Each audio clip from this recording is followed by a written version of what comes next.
Hello, good evening. I'm Alexandra Hartley. Welcome to the programme. Organised criminals are staking out farms and causing rural communities to feel under siege. It comes after a report out today reveals that rural crime cost Wales more than £2 million last year. Insurer NFU Mutual says quad bikes, tools and livestock are the main things being targeted by thieves.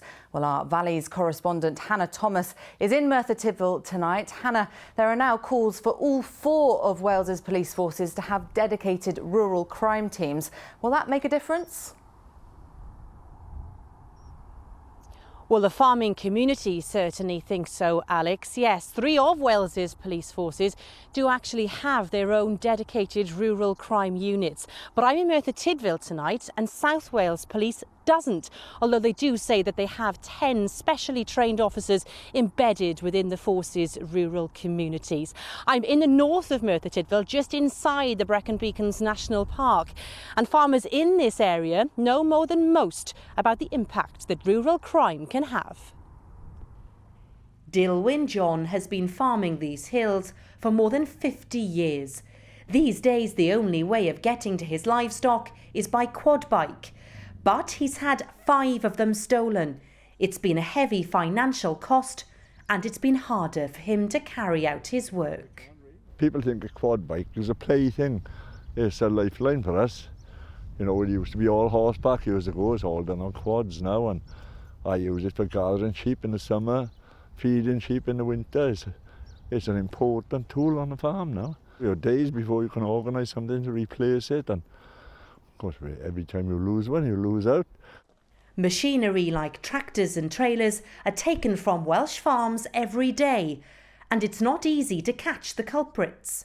A new breed of criminals who are brazen, very determined, and will cut through a lot of the traditional security measures on farms, are about and move around the country to tackle farms and country properties. Today's report from NFU Mutual highlights the effects on rural life. People living in our countryside often fear becoming the victims of rural crime. Farmers often talk of suffering anxiety attacks because of the problem. Many are even too scared to go out and leave the farm unattended. But shepherd Gareth Davies has invented a way of beating all that.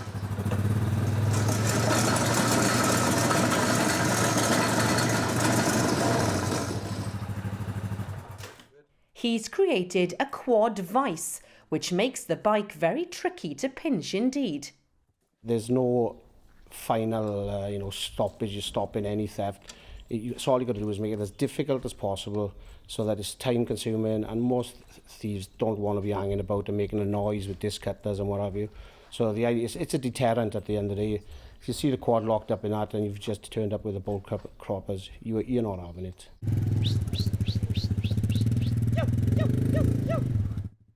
For farmers like Dilwyn, rural crime is a blot on the landscape and a blight on their lives, something they could all happily do without. Well, across the UK last year, rural crime went up by 12%. But in Wales, we're actually bucking the national trend because figures here went down by 7%. So at least there is a move in the right direction. But there is a lot more work needed to be done, Alex, to ensure that people in these communities feel completely safe. Now, a row's broken out over the decision by officials at the Royal Welsh Show to ban horses that haven't been vaccinated against equine flu.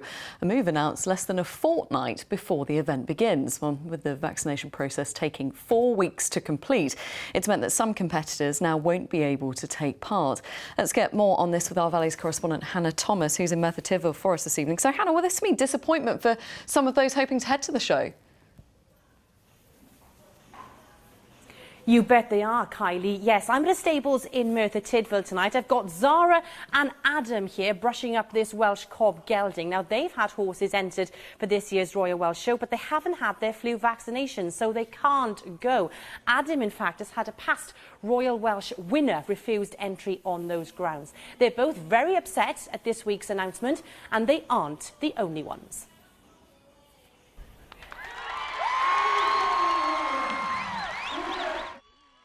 It's the horse show of all shows. The cobs are always a big draw at the Royal Welsh. Avis Purnell from Neath was planning to compete with her cob in the carriage driving classes, but the horse hasn't had flu jabs and can't go. Avis had her reasons for not vaccinating, and now she's devastated. I'm 74 now, in my twilight years, and it's been my dream to take that mare past the grandstand with everybody cheering and not prizes. It's not prizes, that's not the matter of, just want to go around that ring. It was our dream, which has now been shattered. There's so many different strains of the virus that they actually mutate. So how can you protect horses with one vaccination? Avis's daughter Janet can't show her cob mare there either, and this is why they chose not to vaccinate against equine flu. We're not big showing people. I know people have said, well, if you're showing a lot, you should have had it done. But like I said, we've only do small shows. The Royal Welsh was this really big thing for us, We've just been looking forward to it for so long. Figures show that so far this year, there have been 192 confirmed cases of equine flu in Britain. 25 of these have been in Wales, and 6 of them in the past fortnight alone. Well, organisers of the Royal Welsh Show say they advised horse breeders back in the spring to vaccinate their animals. But they've had to make it compulsory now because the recent rise in cases of equine flu has meant they've had to review the situation at the last minute. Sean McCain is a vet at a specialist horse hospital near Narberth in Pembrokeshire. He supports the Society's stance and believes it's the responsible thing to do. It's been a lot of years since we've had a real solid outbreak of flu to this level. But it's a rapidly changing picture, and so anytime you bring large numbers of horses together, there is the risk, and the risk is to unvaccinated horses, and I think they've taken this step in the interest of welfare. For Avis and Janet, the dream of getting a rosette at Llanelwedd is over for this year. They can only aim for Royal Welsh 2020. Well, for the people of Merthyr Tydfil and right across Wales, there are just 10 days to go now before the start of Royal Welsh 2019. The Society even discussed cancelling the horse section altogether this week, but it's now come to what it calls a compromise. Horse breeders, though, will be hoping that every single horse and its passport is thoroughly checked for up-to-date flu vaccinations to make sure that the disease does not make its way onto site. Hannah Thomas, thank you very much. And there's another no-deal warning tonight from Welsh sheep farmers. Many say their industry could be decimated by Christmas if we leave the EU without a deal. Well, around a third of the lamb produced in Wales is exported to the European Union.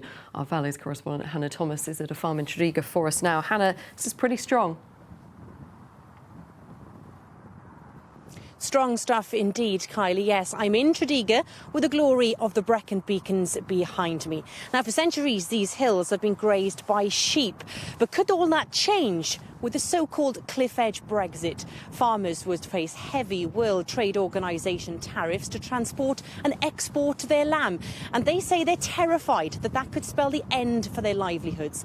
The Farmers Union of Wales, in fact, says that with the possibility of a no-deal Brexit growing, it's only hoping for a miracle. Brian Bowen's bringing in the last of this year's lambs. He's selling them all now because they may be worth very little after a no-deal Brexit. And that's something he fears.